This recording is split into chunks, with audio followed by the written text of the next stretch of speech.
आप खाना बना लेती हैं? उस एरिया में थोड़ा सा कमज़ोर हूँ।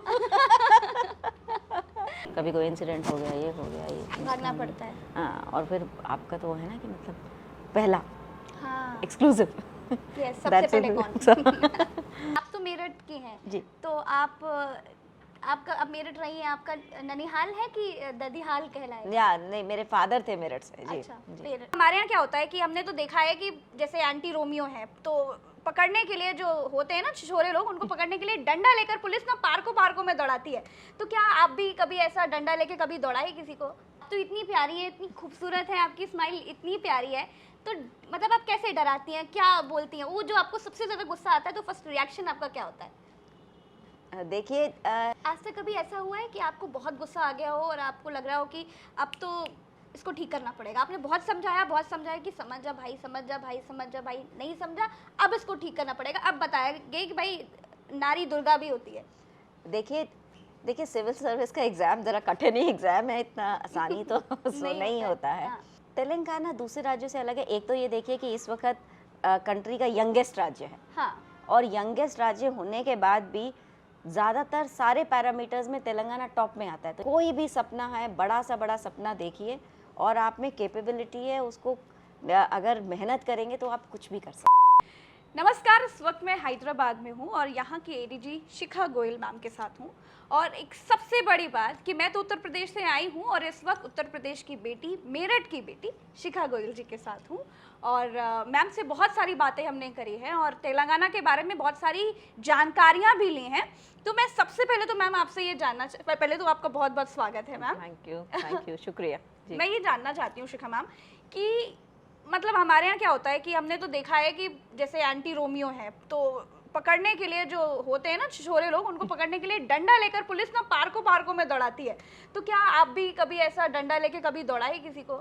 नहीं जी, आप यहाँ पे तेलंगाना में हम बोलते हैं शी टीम है। She team. तो आप अगर कहीं पे भी घूमेंगे आपको कोई डंडा लेके हड़काने वाला नहीं मिलेगा। अच्छा। हमारी शी टीम्स हैं जो कि मफ्ती में घूमती हैं, और उसमें सबसे बड़ी बात है कि शी टीम में ज़्यादातर मतलब सिविल कपड़ों में, जैसे आप में ऐसे सिविल कपड़ों में, तो सिविल कपड़ों में घूमती हैं। तो उसमें जो टीम है उसमें एक लेडी कांस्टेबल रहती हैं, बचे हुए 3-4 हमारे मेल ऑफिसर्स रहते हैं, और हम लोगों ने रैंडमली कोई नहीं घूमता। अच्छा। तो हम लोगों ने जैसे हॉटस्पॉट्स आइडेंटिफाई किए हैं कि ये जो इलाके हैं यहाँ पे छेड़छाड़ होने के चांसेस हैं, उसके हिसाब से उनको पेट्रोलिंग प्लान दिया जाता है, सरप्राइज एलिमेंट रख के। तो वो अपना वहाँ जाते हैं और अपना आम कैजुअल कपड़ों में जाके क्राउड में घुल मिल जाते हैं, और फिर अगर वहाँ पे कोई वार ऑब्जर्व करते हैं, पुलिस जैसा होता है ना, पुलिस वाले की नज़र तो तेज़ ही होती है, तो ऑब्जर्व करते हैं, और अगर कुछ हरकत हो रही होती है तो हम इंसिस्ट करते हैं कि वो उसको रिकॉर्ड करें। आजकल आपको पता है सेल फोन, तो कोई ऐसा इंसान नहीं है जो सेल फोन के बिना नहीं है। तो अपना उनको हम लोगों ने सेल फोन दे रखे हैं, वो अपना सेल फोन में क्वाइटली डिस्क्रीटली रिकॉर्ड कर लेते हैं, ताकि ऐसा नहीं हो कि किसी निर्दोष के खिलाफ कोई एक्शन हो। और एक साथ ही में एविडेंस भी रहता है, और आजकल तो कोर्ट एविडेंस, वीडियो एविडेंस को मान्यता भी देती है। तो अगर कल को हमें ज़रूरत पड़ती है तो हम कोर्ट में प्रोड्यूस भी कर देते हैं कि जी ये एविडेंस था, ये एक्चुअली हो रहा था। तो हमारी ये जो शी टीम है ये इतनी सक्सेसफुल है कि मर्सर एक इंटरनेशनल ऑर्गेनाइजेशन है, उन्होंने जब सर्वे किया 2019 में, उन्होंने बोला कि Hyderabad is the best city to live in India. आप तो मेरठ की हैं जी। तो आपका अब मेरठ रही है, आपका ननिहाल है कि ददीहाल कहलाएगा? या नहीं, मेरे फादर थे मेरठ से। जी। अच्छा, मेरठ से आपके फादर थे। तो आप जब यहाँ आई तो आप कितना अंतर देख पा रही हो, क्योंकि हर जगह का सब अलग होता है पूरा सिस्टम, यहाँ पर आप कितना अंतर देख पा रही हैं? देखिए, मतलब मेरी तो ज़्यादातर मतलब लाइफ मेरी नॉर्थ में बीती और दिल्ली में बीती, और ये तो जो स्टेट है, जैसे यहाँ पे आपको एक तो है कि आप होम सिक नहीं फील करते। हाँ। मतलब इतना अपनापन है और इतना कॉस्मोपॉलिटन काइंड ऑफ एटमॉस्फेयर है कि आपको अगर इवन भी आप जैसे शुरू में तो हमारी पोस्टिंग जैसे आप जानते हैं छोटे छोटे ज़िला में या सब डिवीज़न में होती है, तो कभी भी ऐसा नहीं लगा कि कोई भेदभाव या वो है, बल्कि हमको तो लगा कि हमें ज़्यादा ही रिस्पेक्ट मिलती है कंपेयर टू किसी और से। एंड जो जनता है, जो ऑफिसर्स हैं, they are so accepting, and मैं तो वुमेन ऑफिसर हूँ, मेरा ये 27वां साल है सर्विस में। अच्छा। तो अब तो नंबर लड़कियों के भरने भी लगे, तब तो नंबर्स भी कम थे। तो मतलब इतना जब मेरा पहला पुल पोस्टिंग्स है या जो भी हमने किया, तो इतना जिसे कहते हैं ना कि इतना अपनापन और इतनी इज्जत से यहाँ पे सबको एक्सेप्ट करते हैं कि मतलब अब मेरे लिए यही घर है। If you ask me, Hyderabad is home to me. तो अच्छा, जब आपने पढ़ाई की होगी, मैं उस वक्त से भी जानना चाहूंगी कि संघर्ष तो होता ही है, तो वो संघर्ष का समय कैसा रहा? आज तो आपका हर बच्चे बच्चे तक नाम जानते हैं यहाँ हैदराबाद में, तो वो जो समय आपने बिताया जब पढ़ाई लिखाई करी, वो संघर्ष कैसा रहा होगा? देखिए, सिविल सर्विस का एग्ज़ाम ज़रा कठिन ही एग्ज़ाम है, इतना आसानी तो नहीं होता है। हाँ। और मेरा मतलब पता नहीं, एक ऐसा मतलब मेरी माँ का सपना था कि मेरे बच्चे में कोई IAS IPS बने। अच्छा। तो क्योंकि वो जब बचपन में छोटी थी, मेरी मदर सहारनपुर की हैं, तो वो जब छोटी थी तो वो अपनी दादी के साथ वहाँ पे कलेक्टर वलेक्टर के घरों में जाती थी। अच्छा। क्योंकि उस तरह के परिवार से थी, तो उनके हमेशा मन में इच्छा थी कि भाई मेरे बच्चे उस कलेक्टर SP उस तरह का कुछ बने, तो माँ का सपना था। और जब मैं मतलब जब कुछ हुआ कि अगर करना है, तो मतलब मेरे मन में था कि अगर नौकरी करनी है तो कुछ थोड़ी अच्छी करनी है, ऐसी नौकरी करनी है जिसमें थोड़ा चैलेंजिंग हो। तो मतलब ना कि हर रोज़ कुछ एक नया होता है। एंड आपको अपने आप से ही, जैसे कहते हैं ना कि अपनी कंफर्ट जोन से निकल के आपको पुश करना पड़ता है। तो मतलब कि मेरी तो जो भी मेरी स्कूल कॉलेज में सहेलियां थी, वो आज भी नहीं विश्वास कर सकती कि मैं पुलिस ऑफिसर हूँ। अच्छा। तो क्योंकि देयर वाज एन इम्प्रेशन कि भाई ये तो मतलब डेलिकेट टाइप लड़की हैं। तो बट हम सबको ये बोलते हैं कि, और वो हर किसी के लिए है कि कभी भी हम लोग सब अपने कंफर्ट जोन में इतने वो हो जाते हैं कि हमें लगता है कि बस यही दुनिया है, यही है, उससे बाहर ना निकले। बट अगर आप उससे बाहर नहीं निकलेंगे तो शायद आप ही को नहीं पता कि आप में एक्चुअली क्या क्या कैपेबिलिटीज़ है। मैं हर रोज़ ये सोचती हूँ कि अगर मैंने ये पुलिस की नौकरी नहीं की होती तो मुझे तो पता ही नहीं होता कि मैं एक्चुअली ये सब भी कर सकती हूँ।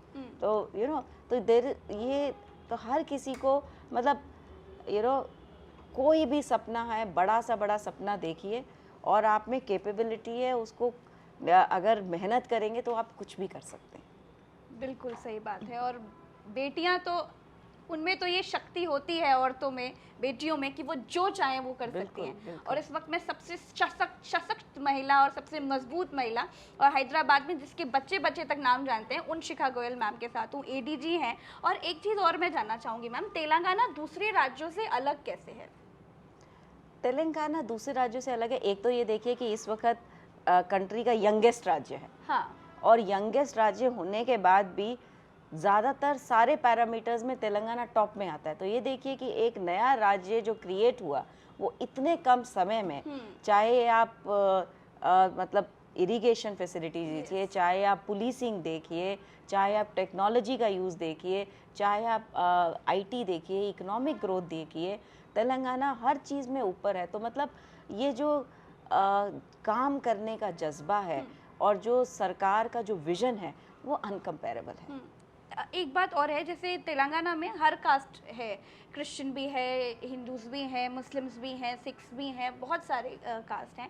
तो गंगा जमनी तहजीब जो आपने पहले बताया, तो ऐसी जगहों पे जब कभी कोई त्योहार होते हैं तो कोई कम्युनल राइट्स या ऐसी कोई सिचुएशन कभी पड़ी? कभी नहीं, मैं तो बोला जब से तेलंगाना बना हमारे यहाँ कोई दंगे नहीं हुए। जैसे हमने बोला कि वही जो मतलब जिसे कहते हैं ना कि प्रिवेंटिव पुलिसिंग और कम्युनिटी को इन्वॉल्व करने की जो पुलिसिंग का कंसेप्ट है, तो उससे हम लोग सबको इतना पहले साथ में रखते हैं कि वो आपस के मेल जोल में वो होता ही नहीं है। अच्छा, और जनता भी बहुत कोऑपरेट करती है इन सब में। जैसे माफिया होते हैं, गुंडे होते हैं और जो धुरंधर होते हैं ना, उन लोगों को कैसे फिर कंट्रोल करते हैं? यहाँ पे हमारा जैसे है कि एक प्रिवेंटिव डिटेक्शन, जो एक लीगल एक लॉ अवेलेबल है, हम लोग उसका यूटिलाइजेशन करते हैं। अच्छा, बहुत जगह आप लोगों ने देखा होगा कि एनकाउंटर एक बहुत बड़ा सोल्यूशन होता है कि जड़ से ही खत्म कर दो, तो आप भरोसा करती हैं कि उसको पनपने ही ना दो? हमारा देखिए, हम एक्स्ट्रा लीगल नहीं कुछ करना चाहते। हम लीगल दायरे में, लॉ के दायरे में ही इतना अवेलेबल है कि अगर आप उसको सही से यूज़ करेंगे तो आप पक्का कम क्राइम कंट्रोल कर पाएंगे।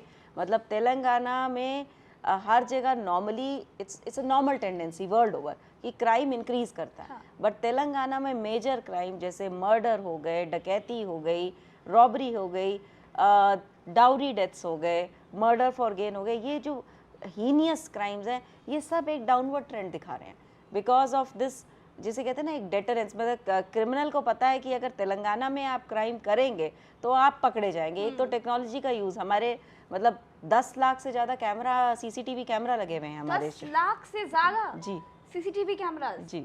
और ये सब कुछ हैंडल कैसे होते हैं? का centralise command and control room है, आप जाके देखिएगा। एक centralise command and control room है हमारा, तो सारे मॉनिटर होते हैं from police station level till the headquarter level.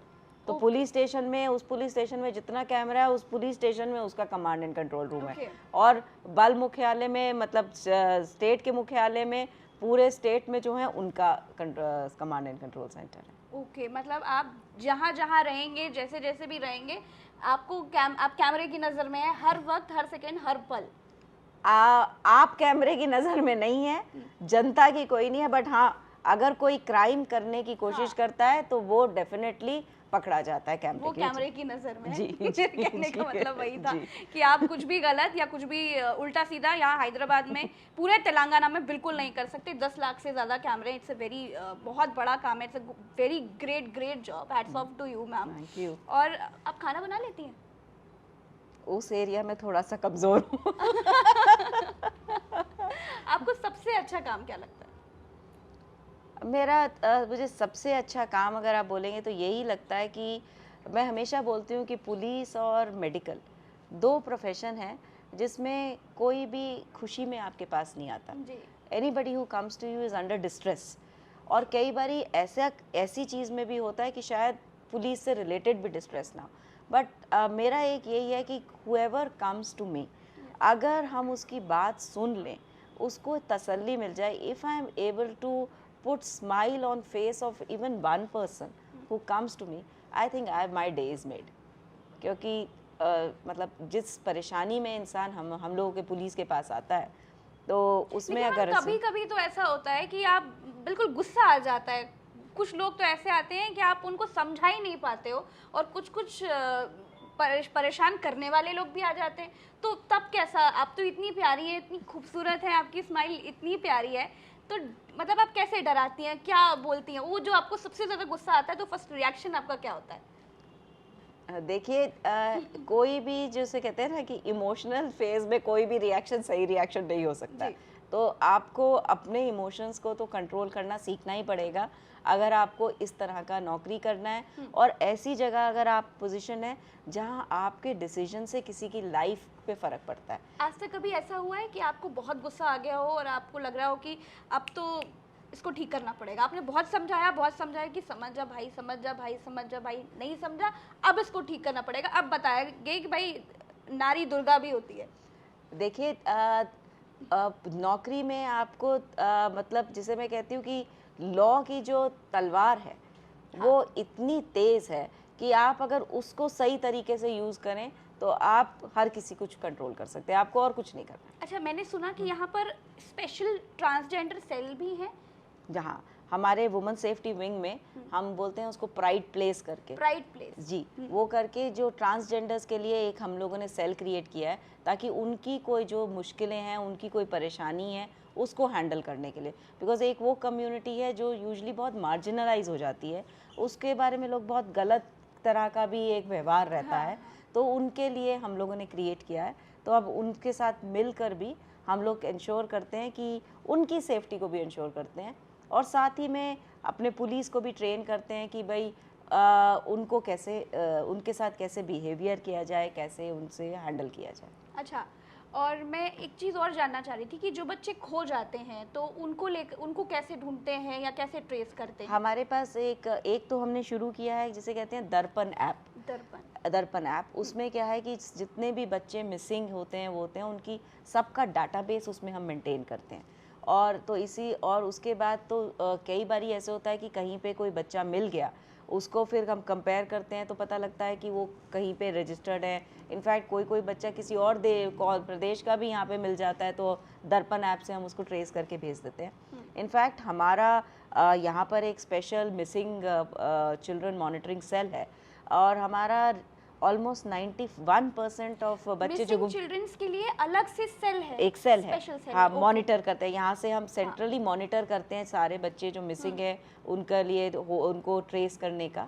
And हमारा जो ऑलमोस्ट 91% हमारा रिकवरी रेट, 91% रिकवरी रेट है। जी जी। It's a huge work, it's a great job, seriously it's a great job. Thank you so much ma'am, आपने समय दिया, बहुत बहुत शुक्रिया। तो आज हमारे साथ यूपी की बेटी जो तेलंगाना में बहुत बहुत बड़े बड़े काम कर रही हैं, उनसे बात कर रहे थे, शिखा गोयल जी से। बहुत बहुत शुक्रिया मैम, आपसे बात करके बहुत अच्छा लगा।